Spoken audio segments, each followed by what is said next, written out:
This is a simple echo. Actually, it's very simple to explain.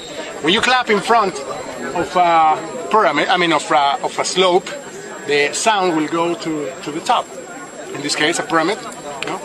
And if it's there a cavity or a temple, like in this case, the echo will come back to you.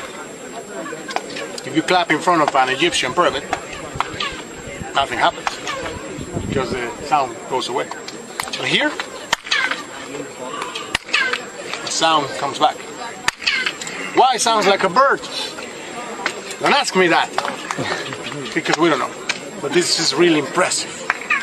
Experts from different countries, experts in acoustics, they have come here to study, to try to know how this is possible.